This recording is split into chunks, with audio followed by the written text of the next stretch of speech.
on, son. Raphael on the track.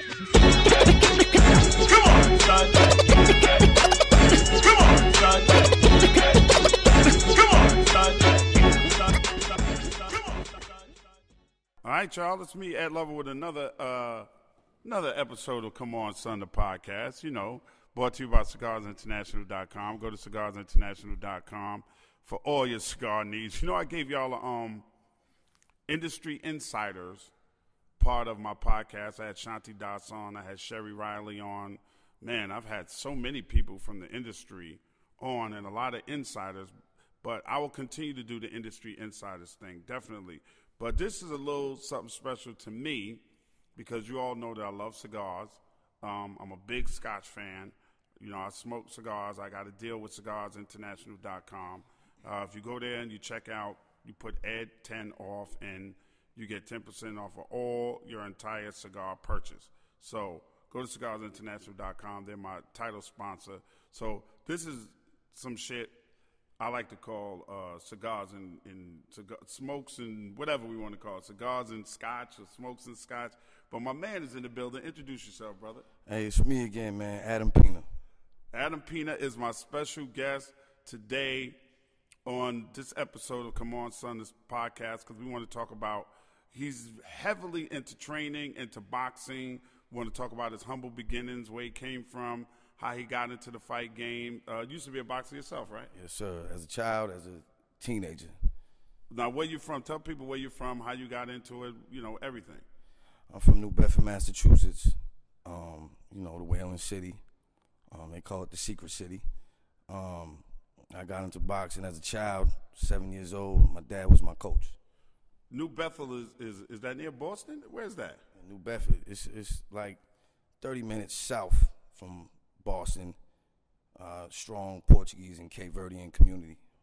Now, a lot of Cape Verdeans are, right? Rhode Island type, right? Nah, they everywhere. But we in Mass, we in New Bedford. Definitely. So you Cape Verdean? I'm Cape Verdean and Portuguese.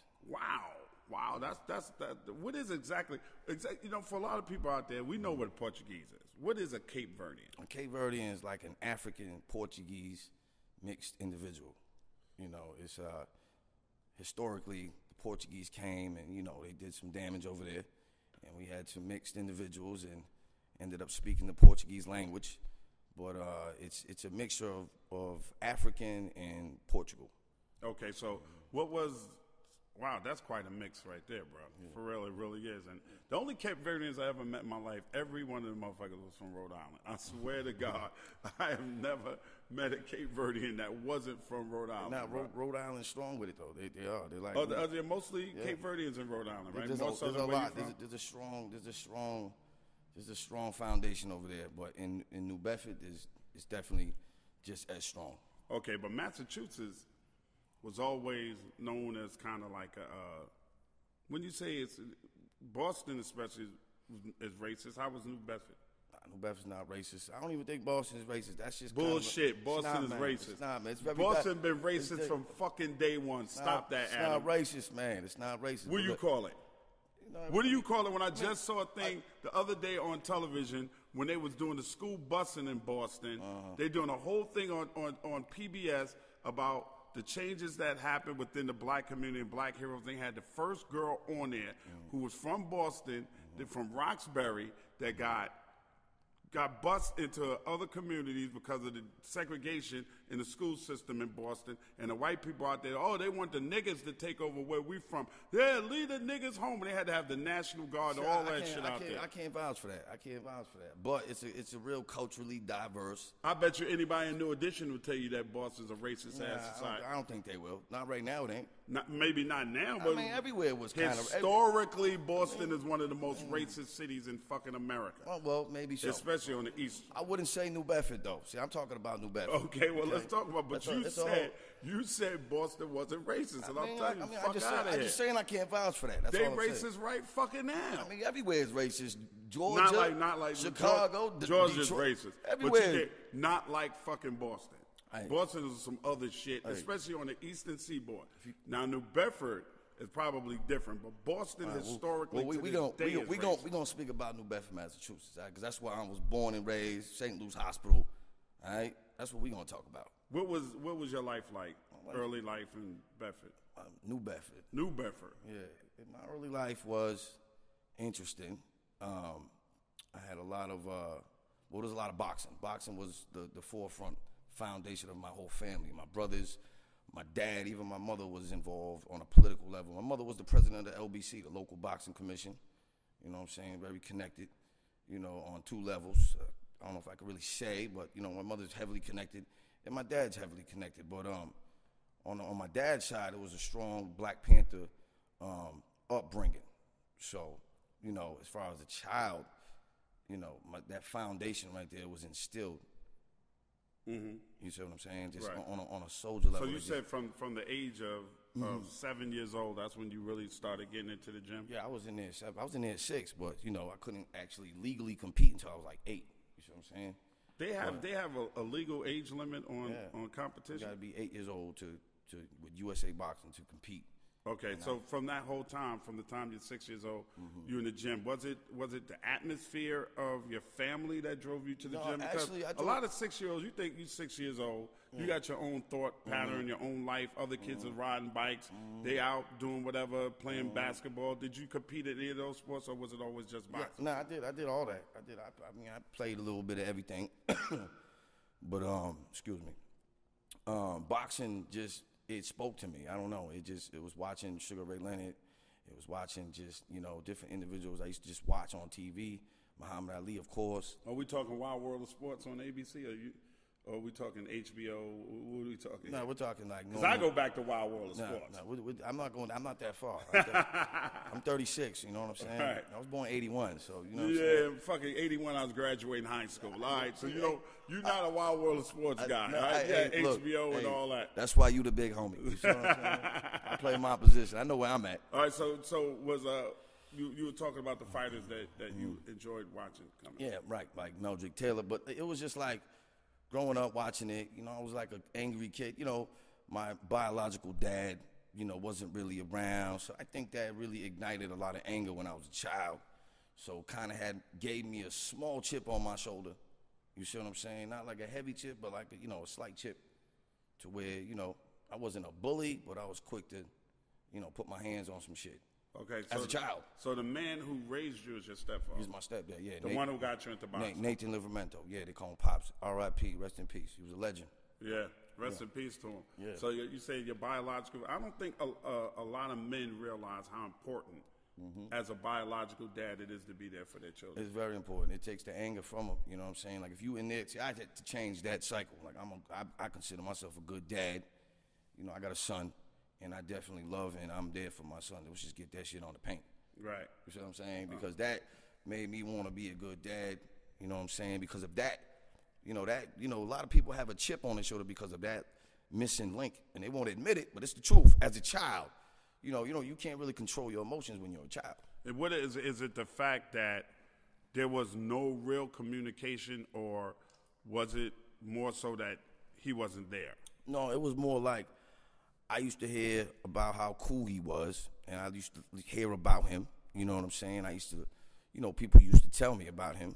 And, when your dad, the cliche story, your dad tell you he's going to pick you up, you wait at the door, he don't show up. You know what I mean? That whole thing.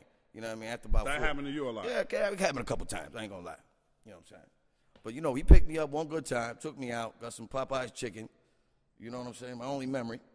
That's fucking crazy. If that's what that's distinctly about what you remember about your father, that one time, your biological father, that's fucked up. Yeah, it was. We got some Popeye's chicken, and then we went go-kart riding, and I had the worst time of my life because the grease, you know what I mean? The go-kart and the grease, it didn't blend. It didn't blend. So I'm throwing up, and it's like, damn, you know what I mean? So that was like one of my experiences I had as a child with my dad. I mean, we kick it now. We cool now, you know what I'm saying?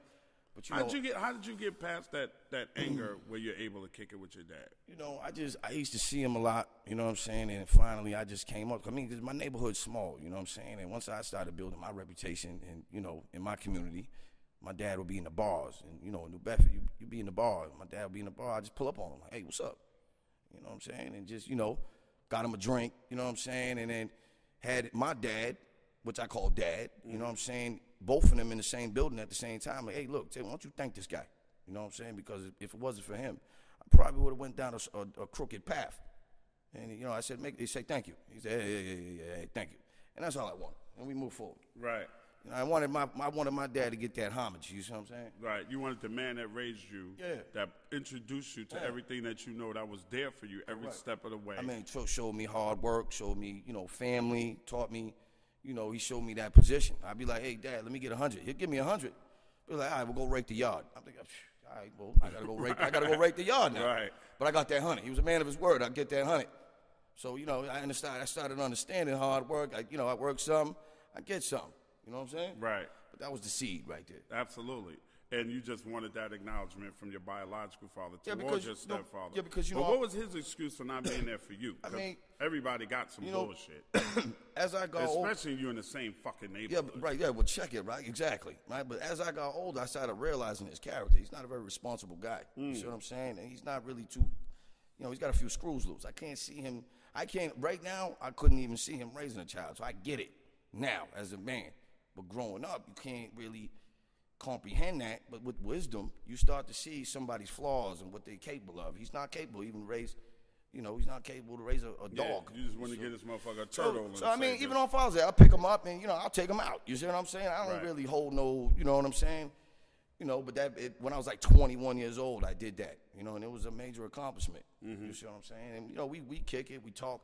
I mean, we're like brothers more than father-son. You see what I'm saying? Well, you can't be father-son because he ain't raised you. Exactly, but my DNA never lies. One thing I learned. Right. You know, because biologics is biologics. DNA, because, you know, I'll be out, right? Biology is biology. And I'll be out, and, you know, some OGs will be like, hey, you Tony Pina's son, huh? And I'll be like, hey, how you know that? But it's like they could see it in my swag. Right. You see what I mean? They'll be like, nah, you look, yo, I know your dad. You just like your dad. You know, I used to hear that all the time. So then I started learning, like, you can't run from DNA. Can't run from DNA. Nowhere to run, nowhere to hide. That is absolutely true. So that's that. So at 6 years old, here you are, young Adam Pina in the gym. Name of the gym you used to go to? We started at the North End Community Center, right off Coggsaw Street. North End Community Center. Tell me what the atmosphere is like. The atmosphere was rugged. It was cold. It was in the winter. It was cold. You see your breath, broken windows, you know, spit on the floor, you know, snot rockets, everything. It was nothing clean about the joint. Everybody in there had a dream, you know, trying to win. It was, you know, it was something else. You know, actually, there was a guy that used to run the gym. He was a clown, and my dad found out that I actually went to the gym. My stepdad found out that I was sneaking there. I used to walk there. Right? On your own? On my own. I'm going to tell you how I found out about the gym, right? I used to semi-bully some kid. Okay. I bully some kid in the Either neighborhood. you was bullying or you wasn't. You're a grown man. All right, look. All right, look. I was bullying him. Right? Semi-bullying. I was bullying. He was terrorizing this kid. Hey, no, listen. Let me tell you something, man. He used to aggravate me when I was a kid, man. So I used to just, like, quick to put my hands on him. And he said, you know what, man? One of these days we're going to go at it. I'm boxing now. And I was always inspired about, I was like, oh, you boxing now? I said, look, we're going to have an agreement. I said, look, from this point on, we're gonna have a mutual understanding. You bring me to that gym that you're at, right? And then we're going to take it from there. He's like, I'm going to bring you to this guy. I go to the guy's house. He's like, yeah, you know. We're going to take it from there, ladies and gentlemen. I just lit up a Padron 64.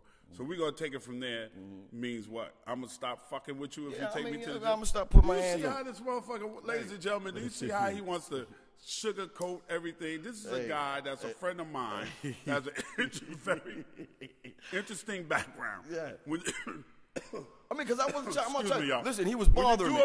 When you do a podcast, dog, you must swear to tell the truth, the whole truth, and nothing but the truth, right? Stop sugarcoat shit. Listen, you was bullying the shit out of him. I was bullying him, man. And you told him if you take me to the gym, I'll stop whooping your ass. Yeah, I'm going to tell you, I'm going to drop his name. His name was Jason Mason. That's a fucking strange name.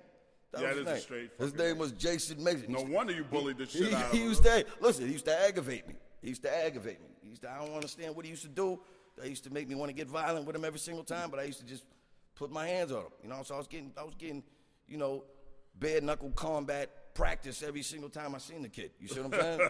I felt bad, but after As an adult, yeah, you feel bad for I've seen him later in life, and I was like, Jason Mason. Yeah, well, I mean, we made up. Did you ever apologize to Jason Mason? Yeah, I did. Actually, I did. What a fucking prick. I closed the door on that. All right. So Jason Mason takes you to this gym. Hey, shout out to Jason Mason. You're getting national exposure right now, Jason Mason. You know what I'm saying? Yeah, you are Jason Mason. So he takes you to the gym, and then what happens? He takes me to the guy, right? What do you do? You don't walk in there and just fucking. I mean, I go to the guy. We're live, ladies and gentlemen, so excuse the sirens in the background. You don't just walk in the fucking gym and just start hitting the bag, right? You got to kind of talk to somebody. I talked to the guy. He told me to go to the gym. So I went to the gym. I walked there. Mind you, it's like 3 miles from my house. I'm 7 years old. I'm walking to this joint.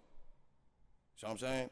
Walking at night by myself. Okay. So that's the kind of reliability I had, what's that? The determination. Right. Wherewithal. As a child. Okay. So I'm walking there, and I'm going there. Boom. I walk in. Boom. And I just seen the atmosphere. I seen it. It was going on. I just came in and said, look, I want to get it in. I want to fight.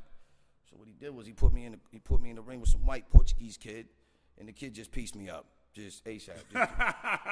Just piece me all the way up. Piece me up. Can I tell you a quick story?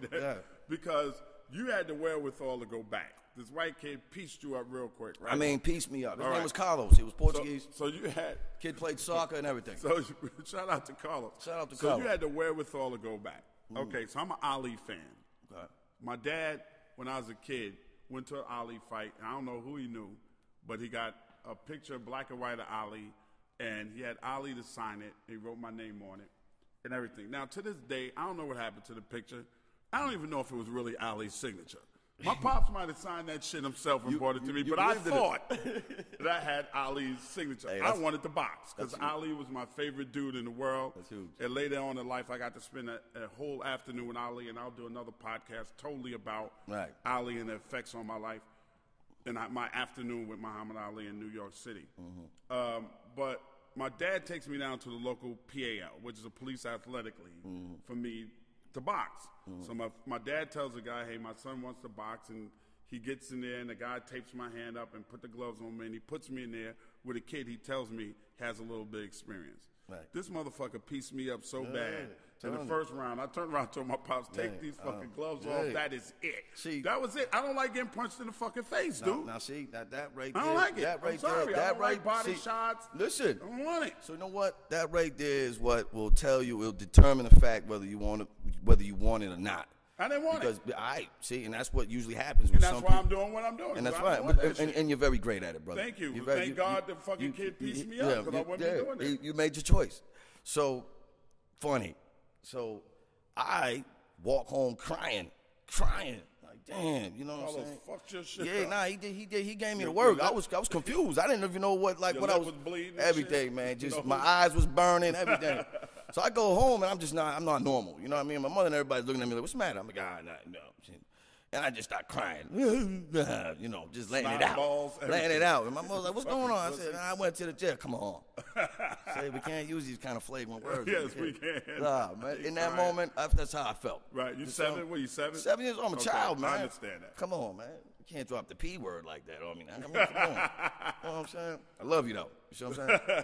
So anyway, right? So we out there. I'm home, and my mother's like, what happened? I'm like, listen, I went to the gym. She said, I went to a gym. My dad finds out about it. I was like, what? I'm coming to this gym. We go to the gym.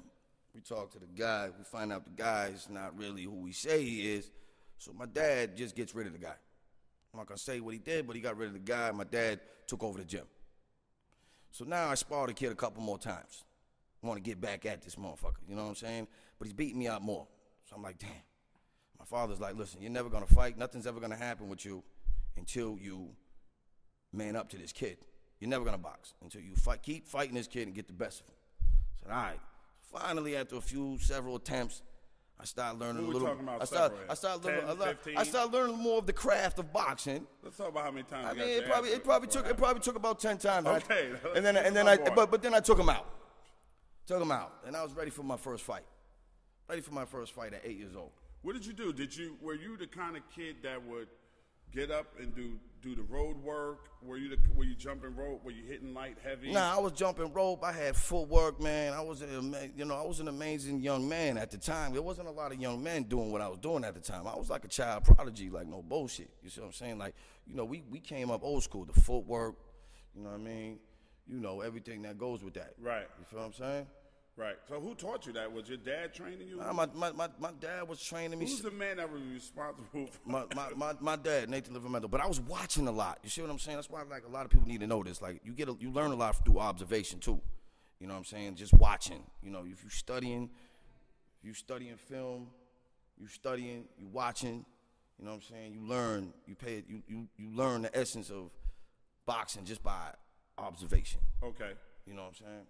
Well, what could you learn? Because I ain't learned shit. I learned I was getting my ass whipped. When I was young, I used to dance. I was good at dancing. So I had rhythm. I am a great dancer I had rhythm. I grew up in the 80s, you know what I'm saying? Dancing was like, everybody Second did nature it. to everybody, Everybody right? did it in hip-hop, you know what I'm saying? But I was one of them kids that go in the corner when the gangs was outside and the music was on. They'd be like, Adam, go ahead, do that dance. You know what I mean? I get out there and just hit it. Okay. Kill it. So I had natural. rhythm. So I had rhythm. You see what I'm saying? Natural rhythm and footwork. So footwork was like easy for me because I was talented with my dancing. You know what I mean? Just I had rhythm. I was born into hip hop. See what I'm saying? Very popular man. I hear his phone going off as we Yeah, it's one of my producer over here. That's all good. We can still talk. You can talk. Like I told everybody, we're not in the studio. Thusly, that's why it sounds like you can hear a lot of echo. Because we're not in the studio, we're actually not in a recording studio, I should say. We're in Adam's studio, Adam Pina's studio, here in Sandy Springs, outside of Atlanta, in Georgia, not far outside of Atlanta. That's right. We in Sandy Springs Body Works right here. Sandy Springs Body Works. Sandy and Springs this is where Body he Works. trains athletes and fighters and actors and actresses. And people, everybody. And people of all. Doctors, lawyers, geeks, nerds, anybody. Everybody.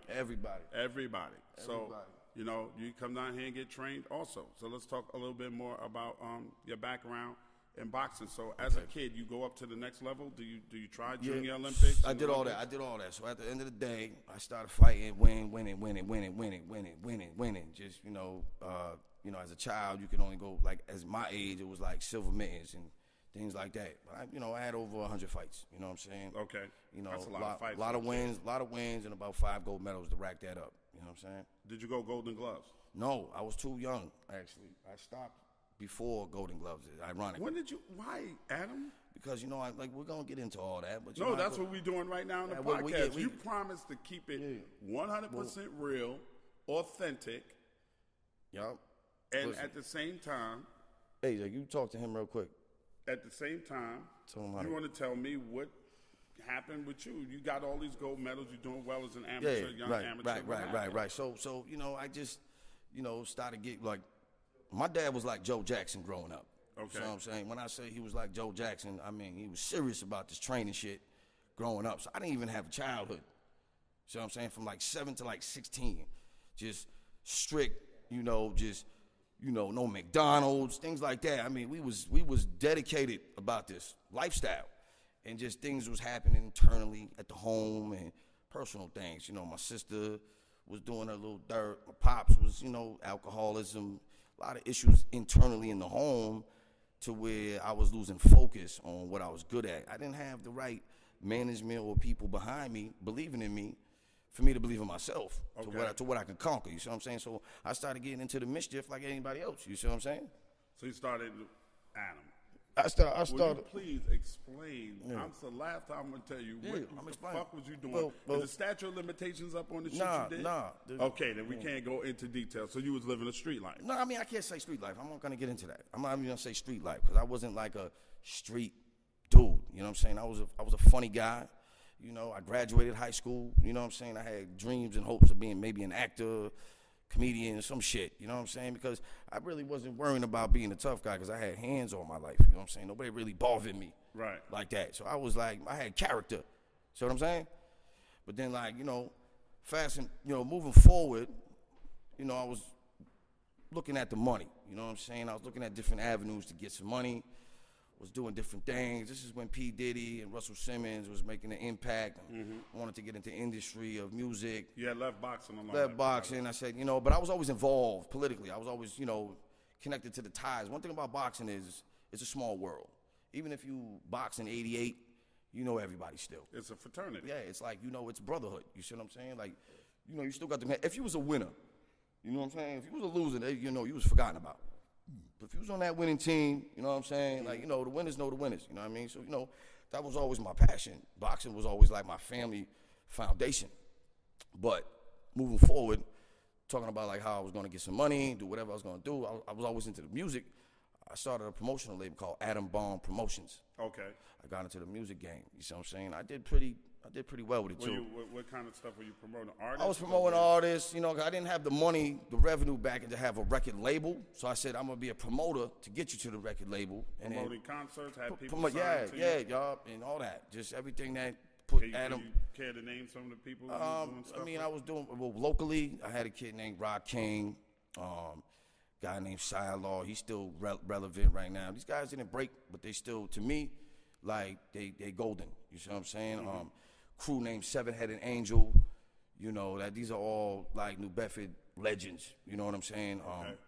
You know, shout out to Scott King. He's like the, you know, the beat maker, original, done data with that. But you know, Shia Law, Betrayal, Chiz Mac. Shout out Rod King. And these were my people. These are actually the best in Massachusetts right now. Okay. These individuals still right now. You can Google them, YouTube them. They the best. Hip hop. But I grew up with these people. You see what I'm saying? So I felt it was like organic to, if I was gonna blow, it was gonna be with these individuals. You see what I'm saying? Mm-hmm. But it was a lot of liability, a lot of things happening within that whole hip hop genre. You know what I mean? Like throwing parties, somebody shoot the shit up, I'm liable for that shit now. Yeah. All that shit. So. You know, then there was a young boy by the name of Tasman Soares, that caught my attention, you know. And he was a young, great individual. You would have loved this kid, man. But he got murdered. Oh, man. Yeah, God he got murdered. You know, people took him from the world. Dumb early. Yeah, and then, you know, he didn't have too much. You know, I had to bury the kid. I had to do the eulogy. Oh, wow. Things like that would change the direction of where I felt where I was going with that business. You feel what I'm saying? So where'd you go after that? I shortly after that went to jail. For what? Self-defense for murder. Okay. Yeah. Mm-hmm. Ironically, yeah. And how long did they have you locked down? About 2.5 years to fight that case. It took you 2.5 years to fight it, or? Yeah, 2.5 years to fight it. 2.5 years to fight that. So during the whole time you fighting the case, you're in jail without bail? No bail, none of that. How do you? And this is maybe a silly question. Mm-hmm. I don't know if it's a silly question. Nah. But I often ask people that have been locked down. I just had a friend of mine, Johnny Boy. Shout out Johnny Boy, that just came home after doing 10 federal. Right. How do you wrap your mind around this? Because you're free your whole life. Right. And now all of a sudden you're incarcerated. How do you wrap your mind around that? You know, I'm going to tell you about how I was built first. I think, you know, you have to be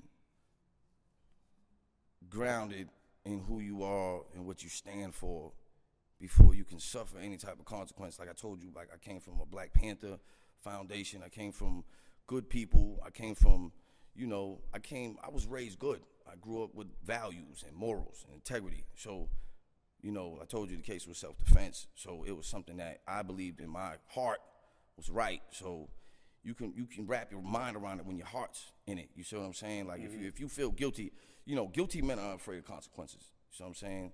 Like, you know, when you believe in yourself, you know what's right, you know, in your heart, not by law, but you know what's right. You know, you're gonna have dignity, integrity, and those are the two most important elements. Like if you're locked up, is that dignity and integrity, because they try to take that from you. You see what I'm saying? Mm-hmm. The world will tell you, especially if you charge with murder, like, oh, you're a murderer, you're a piece of shit, you're this, you're that. But it's like, look, Did they tell you to cop a plate? Oh, yeah, of course. I mean, of course. Yeah, but I ain't taking that. You know what I mean? I believed in myself. They tell you to cop the what? I mean, you know, it was nothing that was like I can see that far. I couldn't see. I wasn't, that the copping a plea is pleading that you're guilty. Right. Like, and I wholeheartedly believe that I was innocent. So I'm not going to cop pleas if, you know, I'd rather go to trial and lose like a man. You know what I'm saying? And get the whole shebang. You see what I'm saying? Mm-hmm. Like, you know, copping a plea is like, okay. Wait, tell you, cop out to, was it more than I 15? mean, yeah, nah, it was like, it wasn't even if they said a year, I'm not doing that. I mean, I'm not giving my life to nobody and letting you have then you got to carry letting that, you right? have a conviction of me and you calling me Then you gotta carry and that then you convicted calling me murderer. exactly. No, I was, and that's Or why manslaughter, right, whatever. It's all the yeah, same but it was shit. murder. You know what I'm saying? The word was murder. It wasn't manslaughter. It was none of that. It was second degree. But at the end of the day, a man pulled out a weapon in front of a bunch of children, and I just so happened to have my gun license in the process of that. You know what I'm saying? You know, I believe in the law. I will by the law. You know what I'm saying? You know, I do the right thing, you know, so I can stand tall. So it was a direct threat on your life. It was a direct threat on my life and others. Right. So in the course of that, he lost his life. Correct. Okay, Unfortunately. So 2 years, you can say unfortunate all you want to. Yeah, but I'm he gonna say- gambled, he fucking lost. Yeah, That's it. but you know. You know, I hate to hear something happen, but he made a dumbass move. Yeah, Man. that was you know, So 2 years you sitting in, you go to trial, you beat it. beat that. Yeah. You come Quit it. home. What are you thinking about doing now? Nah, you I still mean, in New Bedford, or you nah, like, I moved straight to Atlanta because my brother, my whole family was out here already. You see what I'm Right. saying? So my brother was already fighting. My brother Paul Delgado, shout out Paul Delgado. You know what I'm saying? You know, my brother was actually fighting for a world title, and you know, I was getting the news when I was in the joint, like, yo, look, he's fighting, he's winning. You know, my brother knows the deal. He wasn't winning all his life, you know what I mean? But then Right. he just on the streak of winning. I was like, oh, what's going on here? He knows what I'm talking about. You know what I'm saying? But he's blowing my mind. And then, you know, everybody's like, look, just get on. My father, as soon as I beat that shit, you know, shout out to my lawyer, John J. Connors. Johnny Connors, the pug. All right? You ever in a fucking bind? You ever got a problem, you call Johnny Connors, all right? Might cost you a little nickel, but hey, I'll tell you something. He's the man. So you come down to Atlanta? Yeah. For Paul. Football, my whole family was out here. You know what I'm saying? But I used to, you know, come back and forth. But anyway, come out here. My brother already had a gym established with my dad in it. So it was like my dad and my brother, like old time, back in the day when we was kids. But let me tell you something. When I was in jail, I was very spiritual. You know what I'm saying? I know it sounds cliche, but if you don't find God, you're going to go where you're supposed to go. You see what I'm saying? That's why it's set up where it's jail, then prison. You got to get your mind right in jail so you don't end up going to prison. Okay. It's like steps to this shit. You see what I'm saying? So, you know, God, when he cares about you, he's going to sit you down. He's going to sit you down to figure out, you know, you're lost. You don't really have it together. You see what I'm saying? Like, even though the situation and the ramifications of what happened, you know, all that, but this is now a spiritual battle that I'm dealing with. You know what I'm saying? And anybody that is locked up will understand that. And if they don't, then they need to pick up a Bible, maybe. You know, whatever you do, a Quran, whatever you do, something's got to guide you in the right direction. You see what I'm saying? And the Bible just ended up grabbing me. And the funny thing is, I'm going to tell you this little story, small story, right? My auntie Francine, right? Boom. Like, when I was like 9 years old, I stepped out of the house, right? She used to make me pray before I went to bed. She was like, you got to get on your knees. I'm like, yo, what the hell are you talking about? I ain't got to do that. So you got to get on your knees and you got to pray at your bed before you go to sleep. I called my mother. I'm like, look, I don't even want to be here no more. The mother's like, wait, I'm like, nah, she's making me do all kind of shit. She's making me pray on my knees. You know what I'm saying? I feel you. She's like, no, listen, you're not going to sleep until you do this. This is when I'm 9 years old, right? Let me tell you about that seed that she planted on me, right? When that moment happened, I just said, you know what? I had nothing. I had nobody. I had no outlets. I was trapped. I'm in a dungeon. I'm locked up. So I just got on my knees and I said, look, God, I need you to talk to me right now. You know what I'm saying? Like, you know, tell me what's gonna happen. And just right when I did that, bro, right when I did that, things just started going like in my favor. Like, you know, I couldn't even be in my own county. Like, I had to get shipped out. Like, look, this shit was like live TV. This was like some crazy shit that, you know, it was like, but like, I felt my angels coming to me. You feel what I'm saying? Now, this is really spiritual. I'm trying to tell you, like, when you activate God, man, like, this is not, I'm not playing with this. You can't play with this stuff. When you activate him, he sends his angels to you, man. And I was just getting carried, man. I was getting carried, and I was doing my duty as a servant of God. In that moment, I started getting I was so in tune with God and my spirituality that, like, he was bringing the best out of me. Everything that, like, was instilled in me in jail, I was helping people. So I believe that the situation that happened, right? And I say unfortunately because, you know, sometimes, you know, you got to, you know, there's people that care about other individuals. So I'll never, you know, I got class too. You know what I'm saying? I ain't a piece of shit. You know what I mean? So, you know, I say unfortunately. But I was sat down for me to bring the best out of myself and to find out, like, you know, all my life I was figuring out this hustle, that hustle, doing that, but never was happy. I tried to figure out what did God want from me, and I was doing in jail what he wanted me to.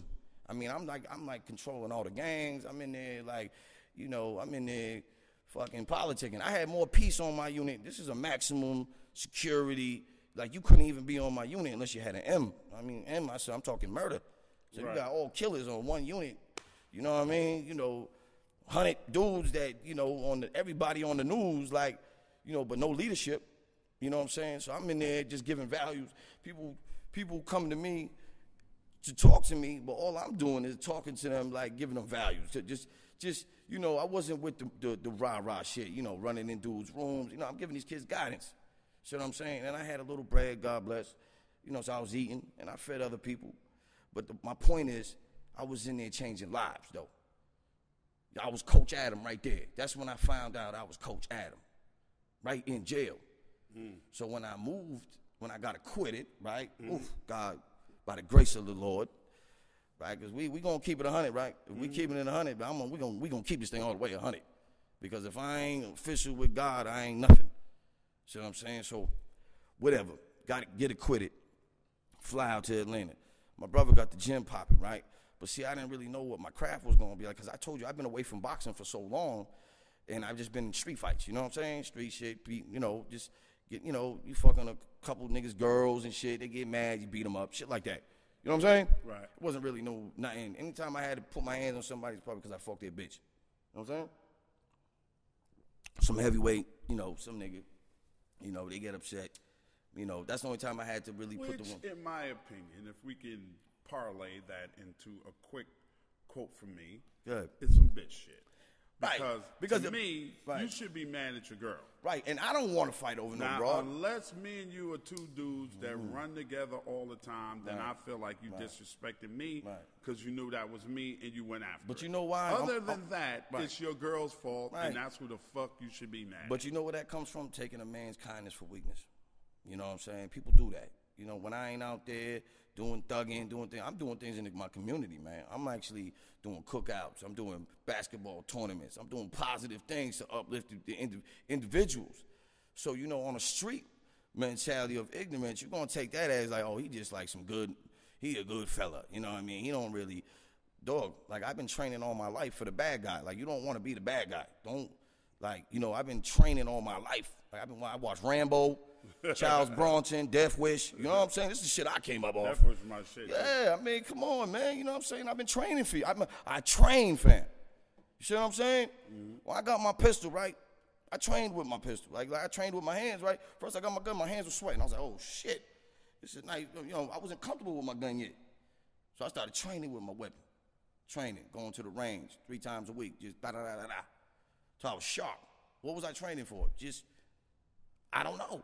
Just in case shit. Just to be sharp. Just to be sharp. All right, let's get to when you come to Atlanta. You telling us you got the gym popping. You still don't know what it is that Adam Pina is supposed to be doing. Right, don't. Right. But you felt but I'm happy. You were coach when you were in jail. I knew that impact I had on individuals just throughout my life, but it was substantial in jail. It was evident. Right. In jail with stamped. brothers that was giving up, I was lifting them up. And me winning brought hope to just what being a good person is and having good value is in your connection with God can do. Like, as he can move mountains. You Absolutely. see what I'm saying? So now, therefore, I go to the gym, and my brother's like, hey, go paint the bathroom. I'm like, what? Like, yeah, go paint the bathroom. You gonna sit around all fucking day? You know what I'm saying? Go paint the bathroom. I'm like, are you kidding me, dog? So you go paint the bathroom. All right, I'll fucking go paint the bathroom, man. Did a horrible job, but I painted the fucking bathroom. Right? So I'm just sitting around. He's like, yo, listen, you can't just sit around all fucking day at the gym. You gotta figure, you know what I mean? Go help somebody. I'm like, what do you want me to do? He's like, yo, go help somebody, man. You know what I'm saying? Go see that girl right there. Go see, look, her form's way off. Go tell her what she needs to do. So I go up to some chick, and I'm like, hey, sweetheart, look, you know, you're doing that wrong. Let me just show you how to do this.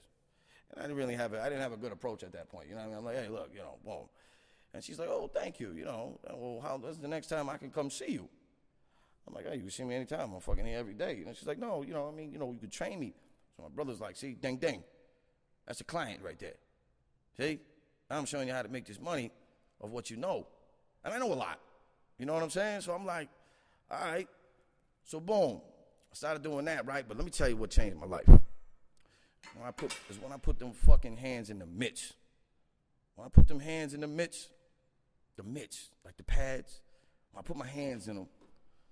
There's a lot of people that listen to this podcast. Right. I know what mitts are. Well, you okay. as a trainer So know what mitts are. let me break Tell down. people what mitts are, what are they used for, why they're necessary. So what mitts are? We're going to teach some people right here. Mitts are the things that a boxing coach puts on his hands so a boxer can punch his hands. They're called mitts. Calls them, or pads. It's what you see Roger Mayweather use on Floyd when they go through their routine and Floyd be punching on any boxer. Or Coach Adam Pina if you tune in. Okay. Those are what mitts are, ladies and gentlemen. Those are mitts. So when I put my hands in them, it was like touching like a booty. You know what I'm saying? It was like whoa. You know what I mean? It was like damn. You know? And then I got to get in the ring, right? And then start to like articulate. It was just that thrill of being in the ring again. Because I said I would never get in the ring if I ain't like competing. So I ain't gonna just play with it. You don't play with that kind of shit. You know what I'm saying? So I get in there and I'm doing the pads and I'm like, yo, this is crazy right here. Because I was getting the same adrenaline rush as I did when I was like just training or doing anything when you have the gloves on. So now you got somebody's attention and you're actually showing them what to do. And actually I was in jail teaching people how to box too. I used to put I made mitts in jail. Because motherfuckers was hurting my hands, so I had socks and put toilet paper in there so I could show them how to fight. Okay. You know what I mean? But, you know, we had to let that go quick because but I'm just saying. So I was already like two-stepping towards it. You see what I mean? So when I was doing the mitts, it was just I fell in love with the mitts. And then it just, once it started going, it just snowballed into an effect, into a craft. I'm in the gym every single day. And if you're in the gym every single day practicing a craft, you're going to get very good at it. I mean, I'm good at boxing, but you're only as good as the mitts as you are as boxing. You can't just be a good mitt man. You got to actually have some good hands for that shit to back that up and some knowledge of, the sport and what you're doing. So everything just kind of blended in like some good soup, you know what I'm saying? What's the toughest thing about coaching somebody in boxing? The toughest thing about coaching somebody in boxing is just like, getting frustrated with their mistakes, trying to control your patience with them. You know what I mean? Like, you expect them to get it right there. Like right now, like fix that right now. But, I got to remind myself that it's been years of, like, even though I wasn't competing, but I was always in the gym, like, just because my dad owned a gym. So I was always in the gym, staying oiled, staying fresh, hitting the bag and shit like that. But it took years of, fine-tuning and starting as young as I did. That's what helps a lot of individuals. The younger you start, the more natural you look. Okay. You see what I'm saying? Right. Like, if you start late, you look like you late. You see what I'm saying? But when you're young, it's just like, it's like riding a bike. It's like tying your shoe. And you're moldable. Right. At a younger age than you are when you get older. And you just don't forget that kind of, like, them lessons. You just, when you know how to box, you know how to box, and it's forever. Is it a lot of investment, emotional investment, that a coach has into a fighter? It is, especially when he believes in the individual. You know what I'm saying? And that's where the emotion comes in. Like my dad, I seen his heart get broken all the time. That's why I'm all about the paper. Like I ain't doing none of that. Like I'm sorry, but it's got to be paper only. I'll do some deals. I'll do some. You know what I mean? I'll do some. But why'd you say that? Because I seen his heart get broken a lot. Because my dad did it for free all his life. He never got paid. Right. My dad never did this and got paid. He told me, get your money. But that's why he's so important to me, because he was a legend. So he gave everything he had for me to make money today. So doing what I do. You see what I'm saying? When you mean get his heart broken, what do you mean? Like training dudes and then? Yeah, I mean, because when you grow up in the hood, right? You train somebody, you believe in somebody, and then he's out there pitching some work, and my house was a shelter. You know what I'm saying? Everybody lived at my house. You know what I mean? That's why, like in my hood, I was good. Because we had the only gym, so every gang member came to my gym. All the hoods came to my gym. So I knew where your hand game was at, too. So let's not get the shit twisted. You see what I'm saying? When I came up, I seen you. I know what you got going on, fam, so don't ever play that tough shit. But does it ever happen with boxing trainers? I see a lot of are these dudes, they come through and they're young, and then somebody trains them, and somebody trains them, and then they get to a certain level, and they feel like, well, I don't need this guy anymore. It does, and it breaks their heart. And then a real man, he ain't gonna show it amongst his family, but you can see it in him. Like, damn, I just lost this guy. And then he'll tell us, like, oh, look at him. I'm telling you, he's gonna be the next one. And we're like, yeah, all right. Me and my brothers, you know what I mean? Like, yeah, all right. And it, I see him in the street doing his little thug, it's like, psh. And then, breaks my dad's heart. And then he just kept doing it because he just loved the sport. See, he wasn't doing it about the money, though. He just did it because he believed in individuals. You see what I'm saying? He was Pops in the neighborhood. He was Pops all over the United States. Everybody know my Pops. You can Google him. Nate the Livramento, they call him Pops. Look him up on Fight News when he died. Big article on Fight News. You don't die, and they don't write nothing on Fight News. You ain't shit. Right. You definitely made Fight News. So is that why you, as a coach, Coach Adam Pina, became more about your money than you are about investing your time, your opportunity, right? Your home, opening your home and feeding dudes and doing all of this? Well, I'll still do that, but it's not going to be for free. It's not going to, because emotion and time is priceless, bro. And you can only get so far when you're trying to feed your family.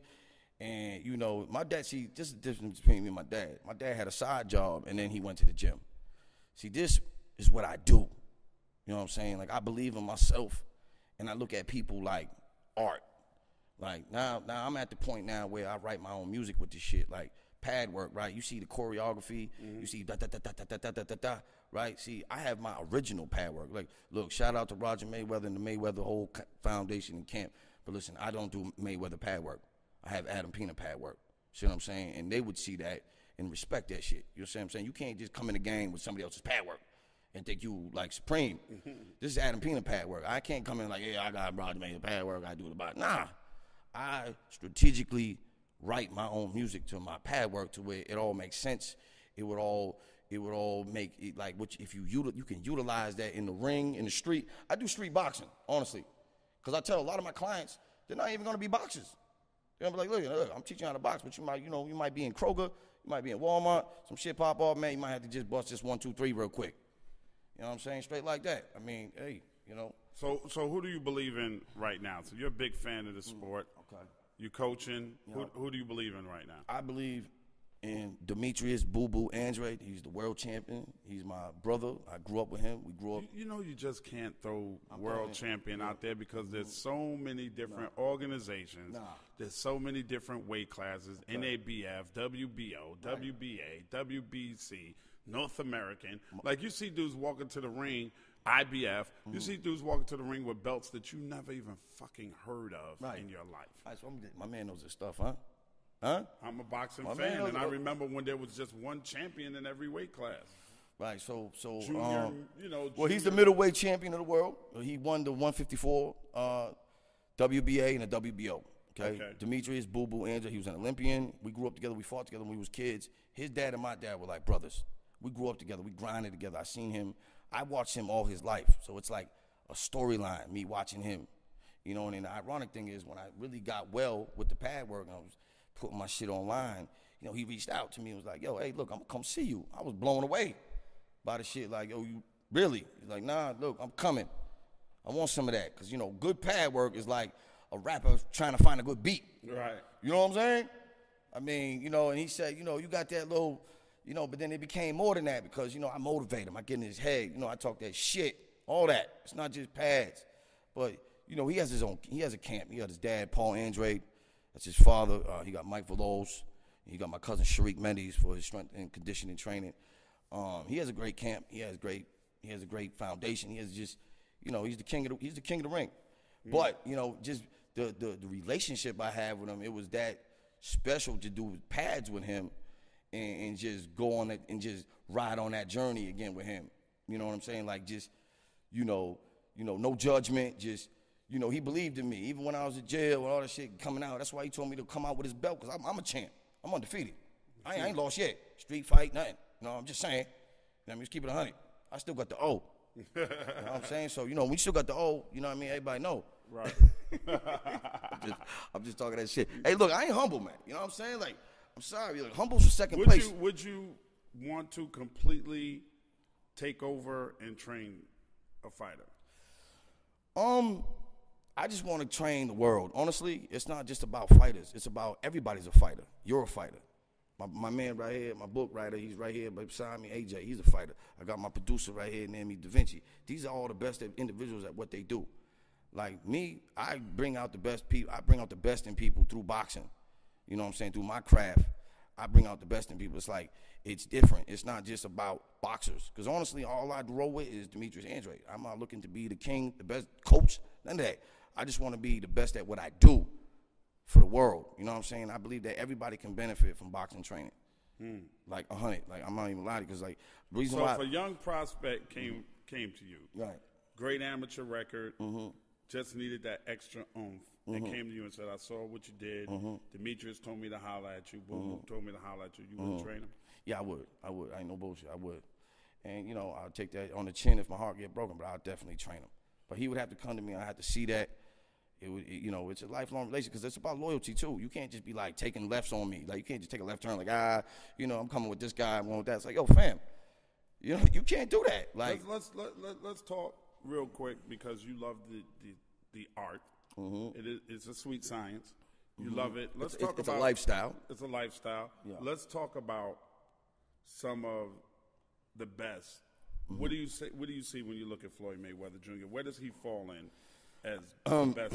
Right now, currently, I wouldn't say the best ever did it. No, definitely wouldn't say. Is he one of the best that's ever? Definitely one of. Yeah, on a business level, yes, business level. But my opinion as that's a great business level pathway for us to go down. Right. Because some people say, and I wouldn't say the best champion. There are people that have opinions that say Floyd took a lot of fights that he shouldn't have took and passed up on a lot of people that would have really given him a challenge. Well, see, one thing about Floyd, he knows how to time things. It's all about timing. And he does what he wants. Well, he timed out the shit out of Pacquiao, didn't he? He did. Look, he's in control of his life. Let me tell you this. Okay, be in control of your life, that's fine. And getting your money and getting out of the ring with all your faculties is a great thing, too. And I commend Floyd for being able to do that. But I don't think he's the greatest champion. I understand where he's been at, and I understand that a lot of people made a lot of money off of him, and it was time for him to make money off of himself. But what do you say about him that other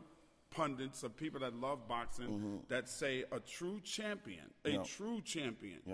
takes on another true champion when they're both in their prime? We saw Hearns and Hagler in their fucking prime. Yes. We didn't see him wait out until one of them got old and slow. We didn't see that. We didn't see him pick people who were smaller than him. Sometimes we saw Ray Leonard take on Hagler, who was much taller than him and had a better reach than him at the prime of their careers. Right. That's what some, not me per se, but some pundits say about Floyd. What do you say? This is very true. But like I said, he strategically, you know, planned out his life and his direction on where he was going on a business level, and his brand. You know what I'm saying? From what I know about Floyd, you know what I'm saying? I don't know him personally, but from what I've had interactions with Floyd. He's always been a respectable, nice, decent dude to me. Definitely. I have nothing bad. And to I know say people about that know. Floyd, And I know I'm people just throwing the question out there. And I know people. And I know people that know Floyd also. And I think he's inspiring. His work ethic, man. He works hard. He works every day. He works when you don't think he's working. I have never seen a dude before in my life that does not smoke, doesn't drink. Maybe his vice is liking to have money and spend the money frivolously and women, but this dude will go host a club in Vegas and then run home. Right. Well, that's at 4 o'clock in the morning. But you know what though? He built that empire, man. Like he is a example on what you should be when you're dedicated and you're disciplined as a champion. When you got that much on the line, like that one smoke, that one drink can ruin your whole life. Right, but can ruin your life. To play the devil's advocate, and Floyd, I got a lot of love for him. To play the devil's advocate once again, when you take a fight like Conor McGregor, right? That's all a money grab. Yeah, but that was all entertainment. I mean, everybody knows that though. I mean, that's not even talk about. Yeah, but Ali fought Steve Aoki, and he didn't fight Steve Aoki for a championship. Now let's talk about champions. All right, this is my perspective of a champion is like the difference you make in people's. Not just on the business. Are we thinking too old school? Nah, I mean, I'm thinking. Listen, currently, like even like You know, I'm not no shade. I ain't throwing no shade on Floyd. You know what I'm saying? But we talking honestly. like Mike, see, Floyd, I like Floyd Mike. don't I like have to like your see, opinion, I grew up. See, I'm gonna tell you, and I don't give a fuck if he does or not. So my thing is about what I grew up off. I grew up like watching Mike. Mike will tell you he still got the energy that I believe in. It's like when you a champion, you can be able to walk your kid to school and touch the people. It's all about touching the people, like literally touching them. Like, you know, it's not about whose bill you paid and whose life you changed and whose scholarship you sent kids to. Could you actually come out like Joe Louis did and different champions and just come out and just feel the people? Come out in the whole crowd and just let them touch you. Just, hey, right. champ. Ali made a hell of a difference in most human beings' lives. But that's why you will always call him the greatest, because when he was a champion, he utilized his platform to make a difference in the world, man. Right. It was like he used it to make a statement. He used it to bring out his voice, other people's voices. He lost his livelihood in the prime of his fucking career. I mean, but you know what I'm saying? He's in the prime of his career. But my point is, a champion, you looked at as a god. You know what I mean? Mm-hmm. You looked at like you're a hero. So like your fans want to touch you. They want to reach out. They want to connect you. They want to feel you. You know what I mean? They want that They want that champ. Back to the original question about Floyd. Right. In the annals of the greatest of all time for their time, because I'm like this with hip hop. I don't believe that you can say who's the greatest of all time, because there's been people who's been great in their era. And that's the same way you got to look at boxing, because there's different weight classes, there's different individuals that bring things to the table. In his era and in his weight class, is he the greatest we've ever seen? Boxer, strictly, none of the outside, none of who he chose to fight, in that ring. In his weight class, yes. In his era, until he has been beat, then, you know, he can say whatever he wants. And I'm asking you your opinion. Do I think he's the best? In his era and in his weight class for his time. I do. It's like I do.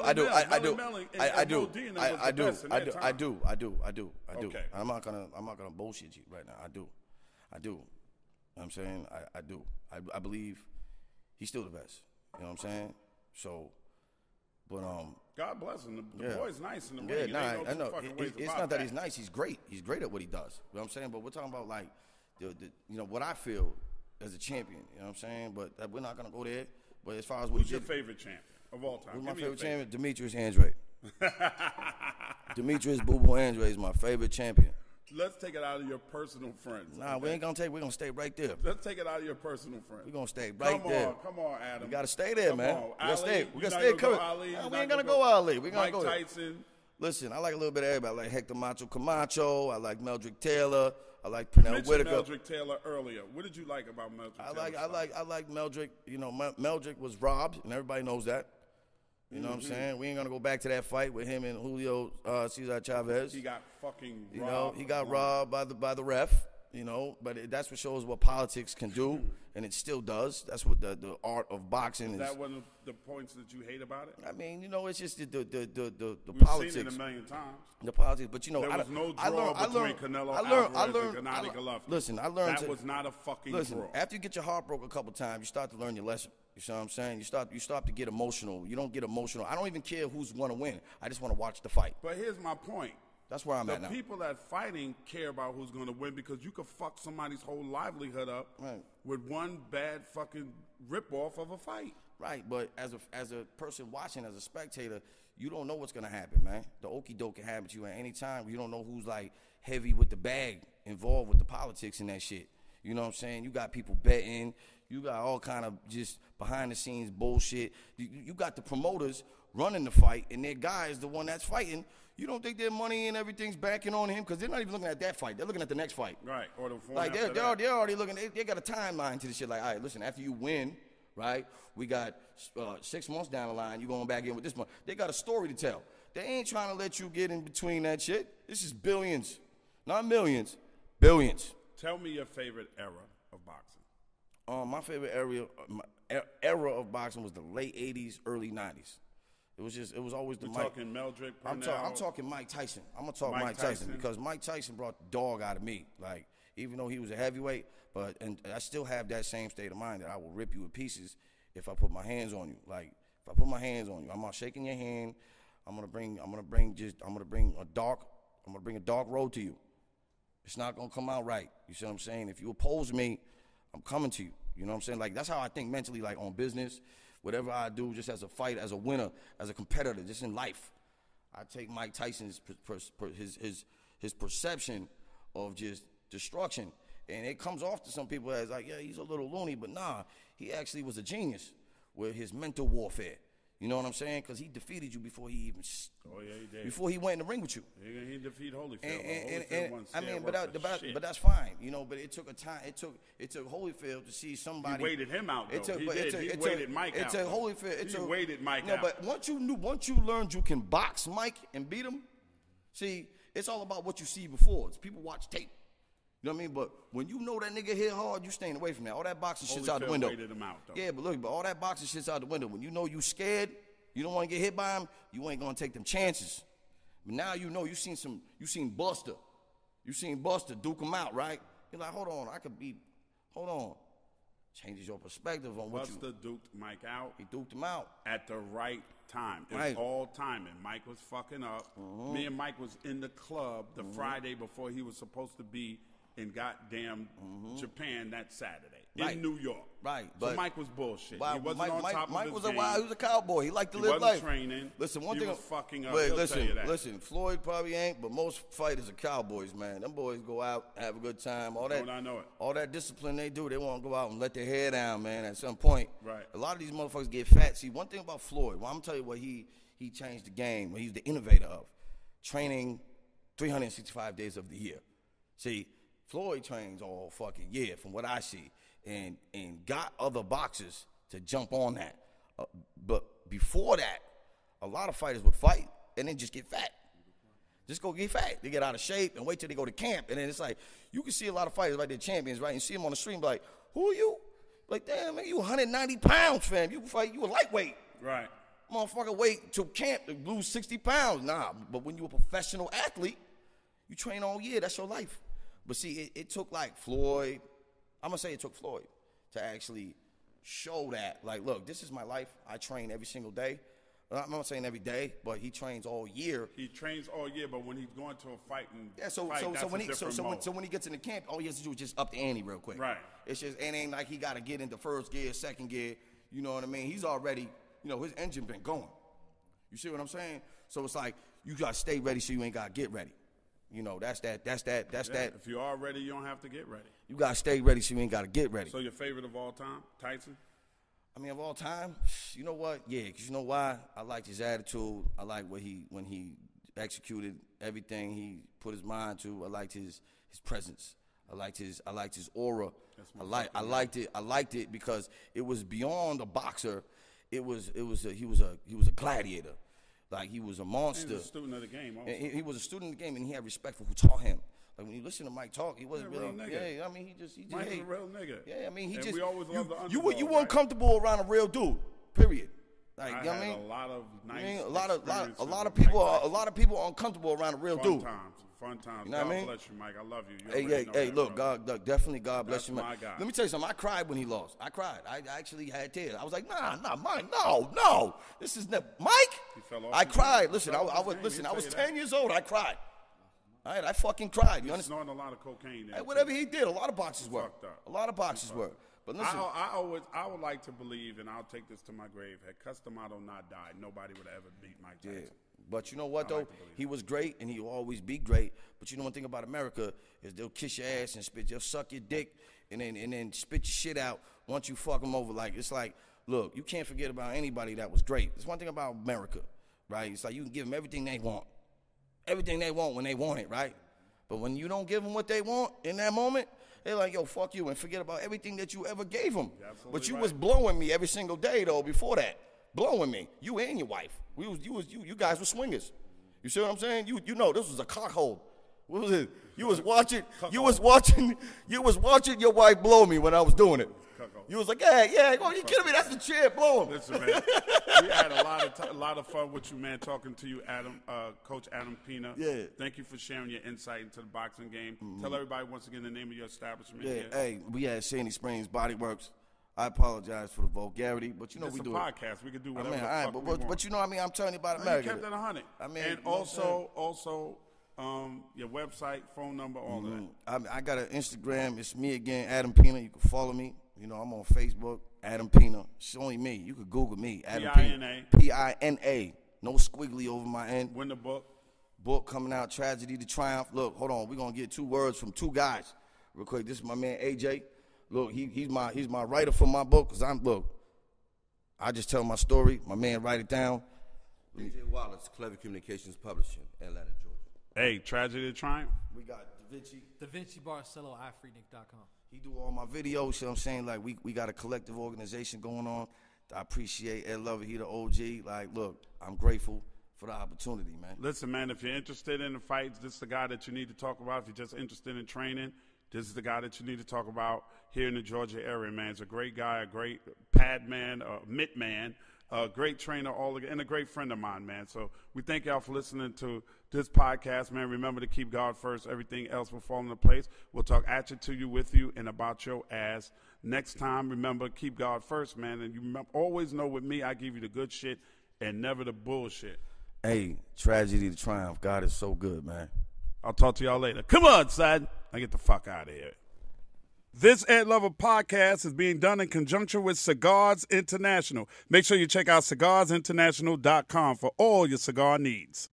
This episode of Come On, Son, the podcast is produced and engineered by co-executive producers Kimana Paulus and Krista Hayes. Recorded at Mean Street Studios in downtown Atlanta, Georgia. This is an official Loudspeakers Network podcast. Network podcast. Network podcast. Network podcast. Network podcast. Network podcast. Network podcast.